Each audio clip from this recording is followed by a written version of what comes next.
السلام علیکم۔ اس تفصیلی رہنمائی میں ہم بقرعید یعنی عید الاضحیٰ کی نماز کا بالکل درست اور عملی طریقہ سیکھیں گے تاکہ اس اہم دن پر کوئی بھی الجھن باقی نہ رہے۔ چلیے بغیر کسی تاخیر کے سیدھا شروعات کرتے ہیں۔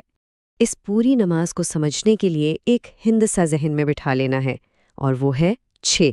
جی ہاں، ہندسہ 6۔ چونکہ یہ نماز واجب ہے، اس لیے یہ عام نمازوں سے تھوڑی مختلف ہے۔ اس میں بالکل 6 زائد تکبیریں کہی جاتی ہیں، اور یہی وہ خاص فرق ہے جسے ہم آج تفصیل سے سمجھیں گے۔ ہماری اس گفتگو کا ایجنڈا بہت سیدھا سا ہے۔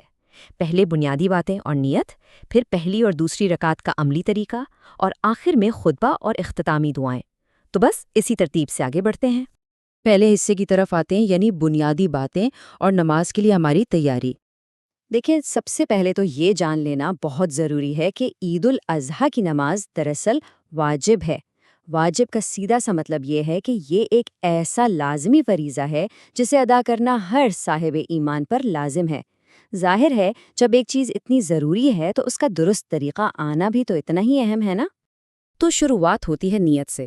نیت کے الفاظ کچھ اس طرح ادا کیے جاتے ہیں: نیت کی میں نے 2 رکعت نماز واجب عید الاضحیٰ کی 6 زائد تکبیروں کے ساتھ، واسطے اللہ تعالیٰ کے، پیچھے اس امام کے، منہ میرا کعبہ شریف کی طرف۔ یہ الفاظ دل میں بٹھا لینے ہیں۔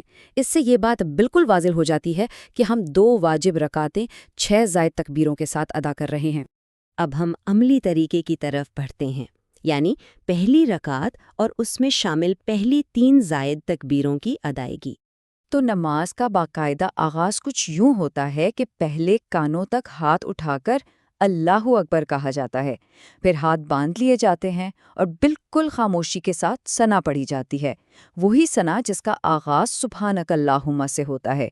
دیکھا جائے تو یہاں تک کا طریقہ ہماری عام نمازوں جیسا ہی ہے، لیکن اصل توجہ طلب مرحلہ اب شروع ہوتا ہے، یعنی پہلی 3 زائد تکبیروں کی جسمانی حرکت۔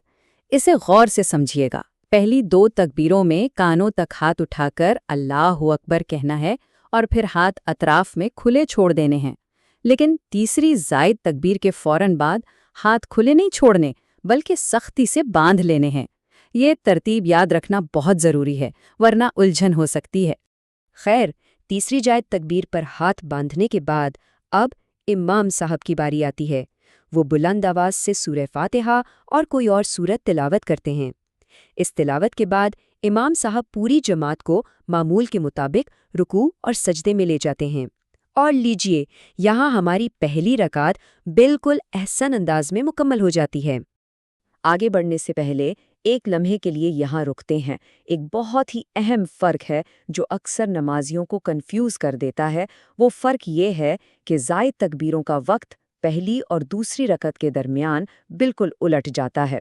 ذرا سوچئے، پہلی رکعت میں ہم نے زائد تکبیریں امام کی تلاوت سے پہلے ادا کی ہے نا، لیکن دوسری رکعت میں یہ ترتیب یکسر مختلف ہونے والی ہے۔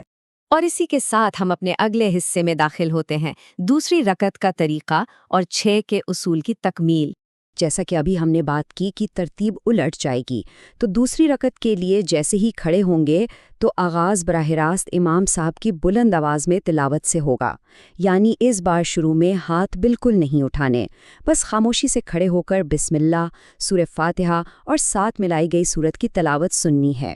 پھر جیسے ہی امام صاحب کی تلاوت مکمل ہوگی تو ہمارا سامنا بقیہ 3 زائد تکبیروں سے ہوگا، اور یوں ہمارے 6 کے اصول کی تکمیل ہو جائے گی۔ لیکن یہاں سب سے اہم نکتہ کیا ہے؟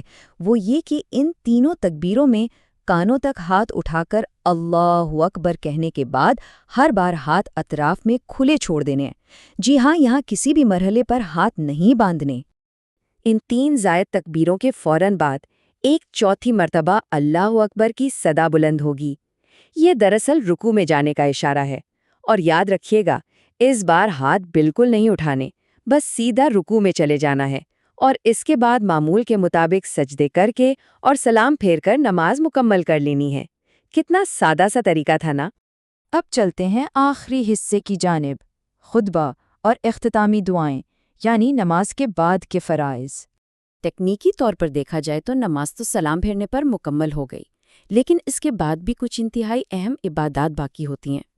ایک بہت ہی خوبصورت سنت یہ ہے کہ امام صاحب منبر پر کھڑے ہو کر خطبہ شروع کرنے سے پہلے خاموشی سے 9 مرتبہ اللہ اکبر پڑھتے ہیں۔ اس کے بعد 2 خطبے دیے جاتے ہیں جنہیں سننا بہت ضروری ہے، اور پھر ایک اجتماعی دعا کے ساتھ اس بابرکت فریضے کا اختتام ہوتا ہے۔ اس پوری رہنمائی کو سمیٹتے ہوئے ذرا ایک بات پر غور کریں، جب ہمیں ان جسمانی حرکات اور زائد تکبیروں کی ترتیب پوری طرح سمجھ آ جاتی ہے تو تمام تر الجھنیں دور ہو جاتی ہیں نا؟ تو سوچئے، جب ذہن میں طریقہ کار کا کوئی شک ہی نہیں ہوگا تو دل پوری طرح بارگاہ الہی میں حاضر ہو جائے گا، اور آئندہ عید الاضحیٰ کا وہ روحانی تجربہ کس قدر گہرا اور خوبصورت ہوگا۔ بس یہی تو ہمارا اصل مقصد تھا۔